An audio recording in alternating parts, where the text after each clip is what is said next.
Hey family, welcome back to another episode of Journey to Harmony. I'm your host, Richard Harmon.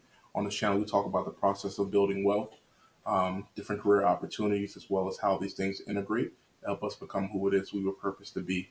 Today, I want to talk to you guys about the power of boycotting and how exactly it was a powerful thing and how it continues to be something that is a powerful tool for the masses in terms of getting uh, elites to hear and to understand. So this one begins with the loss recently with Target and with Anheuser-Busch. Both companies decided to go in a way that pushed away their natural audiences.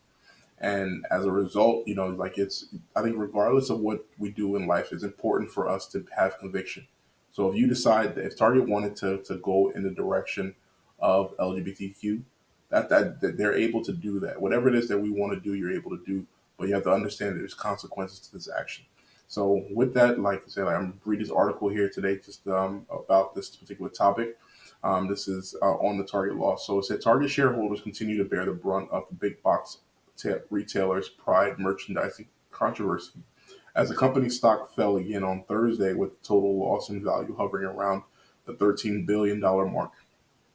Target finished down another 0.4% when the market closed, leaving the shares worth $131.21 per share after eclipsing $161 per share just last month.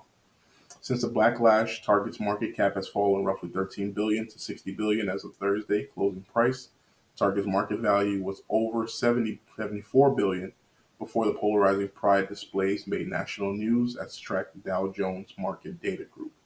So all of this is I'm focused in terms of. This morning I was listening to Dr. Boyce Watkins talk about the power of boycotting, and it brought me back to the marches that happened in the '60s with Dr. Martin Luther King and different ways of speaking and being able to have your voice heard. Over the last few years, we've seen a lot of people from the Black Lives Matter marches to all these different things that have happened that seem like they move people's thoughts and move people's perspectives, but truly they just lead to mostly just pandering. But what we saw with the marches in the '60s and with this Target march, when we take our dollars, these are the way that we vote. This is how we tell people what's important to us. And if we're able to get enough people behind a certain cause and to decide to say, listen, as long as you're doing this particular thing, we will not support this, eventually those who are in power will listen. And we've seen that again and again in recent times where a company will bring out a particular product or a particular target to a particular group. And one group will say this is not what we want, and they'll take away their dollars. And you see here it's ending up in 20%, 30% losses for a company during that time period. It's important for us to understand what is our focus, right? So if you're in the business of focusing on the LGBTQ community, like I said before, you're able to do that. But if you're someone who is desiring to go in a different direction, if your target audience are conservatives, you need to understand how to speak to those particular people.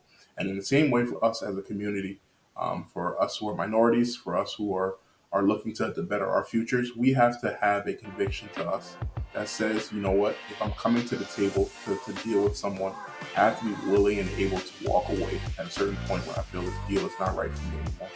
And that takes guts, that takes courage, that's not always easy, but it's something that is required if we're going to be taken seriously.